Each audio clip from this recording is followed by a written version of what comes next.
If I told you I had a guy near 7 feet, was the second best player on arguably the most talented college team, with unquestionably the hottest coach in amateur sports since Coach K, he's good enough to have been drafted top 5 overall in a draft that included 4 All-Stars in the top 10, and was arguably the best of them all at one point. 4-time All-Star, All-NBA, career 2010 guy, actually had a season where he shot 37% from 3 as a center, and get this, he's still under 30 years old. If I presented this player, would you think he was anywhere near being out of the NBA? No way. Demarcus Cousins, born August 13th, 1990. This is exactly the case 2 months into 2020. Let's take a look at 3 reasons his career was stunted. Salute to my man Judolo and C Copeland77 on IG for this request. It's your boy JC Stunted Growth. Let's get it, man. Now, Demarcus Cousins is my guy, man, first and foremost. I love his game, and I rooted for him in Sacramento because I felt he was really misunderstood, which caused him to be traded and leave there a lot earlier than I think he should have. I rooted for he, AD, and Drew to finally make something special happen outside of the popular franchises, which AD eventually succumbed to the pressure and joined one anyway.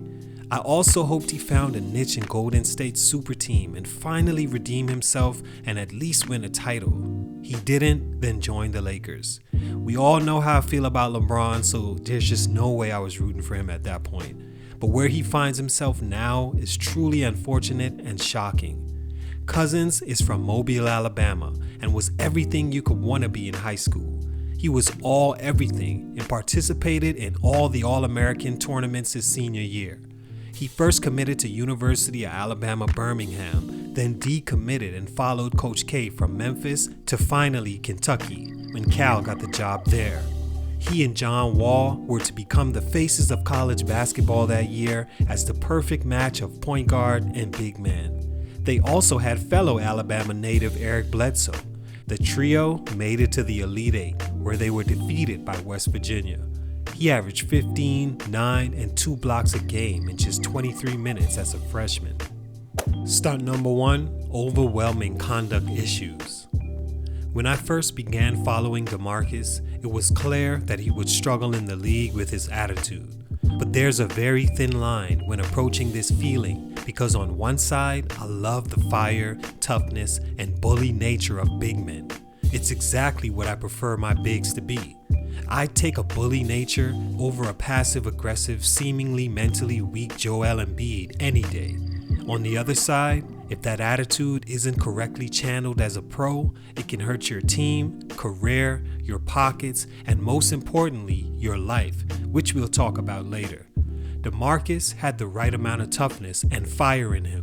He just wasn't able to channel it and make it work for him and not disrupt his future. Luckily, it all began when he was already drafted, featured as the best player on the team, with enough cachet to have the coach fired. In January of 2012, that's exactly what happened. His coach, Paul Westphal, sent Cousins home from the team because of his conduct issues. Apparently, Cousins was unwilling to follow team rules and abide by Westphal's wants. It was reported that the second-year Cousins demanded a trade at that point, which wasn't granted. Instead, Coach Westphal was fired, and Demarcus' attitude for the first time as a professional went unchecked. It may feel awesome in the moment to get your way and be shown that while you have the talent, you can basically get everything wanted. But when that talent is compromised by age, or in Cousins' case, injury, you will see that you mean nothing to these franchises. In November of that same year, he was suspended again, this time by the league for 2 games for his aggressive attitude to commentator Sean Elliott. Cousins was a month from ending the year and was suspended another time by the team for his conduct. At this point, it was clear he had development and immaturity issues that he wasn't handling himself, and it would give him the reputation of a player that couldn't control his conduct, and that's how he was perceived by the league, refs, commentators, and the media from then on. He would go on to lead the league in technicals from the time he entered the league to now, a number that's unreachable by any other player on the list. Stunt number 2, injury. By around his 4th and 5th seasons, Cousins was a bona fide star in the NBA. He became an all-star for the first time in 2015, which marked the first for Sacramento since '04.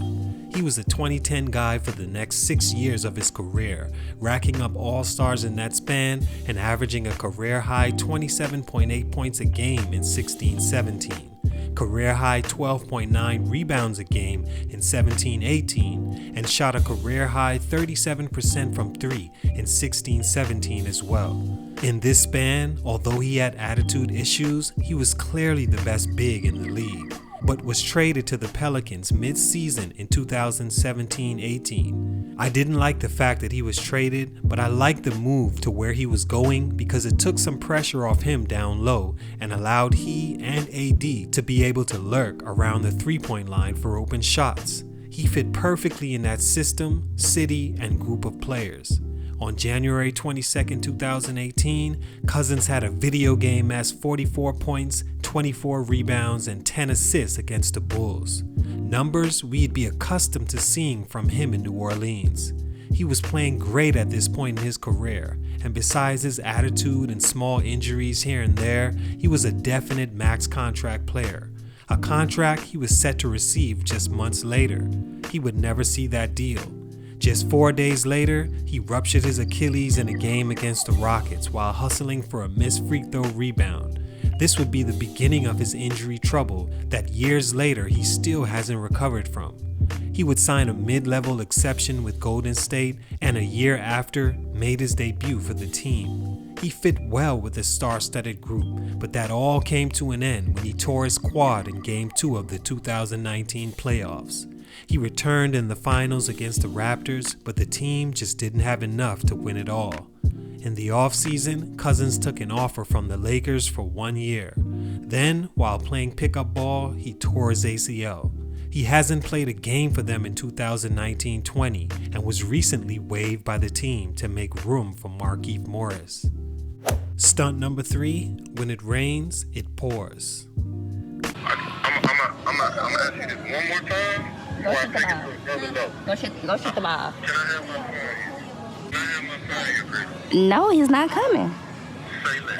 I'm gonna make sure I put a bullet through your fucking head. Cousins' attitude and immaturity continue to run his career and the way he's perceived into the ground on and off the floor. After Cousins got to LA on a 1-year deal and all his injuries, he continuously got more opportunities. He was then recorded by his ex-girlfriend allegedly threatening to kill her.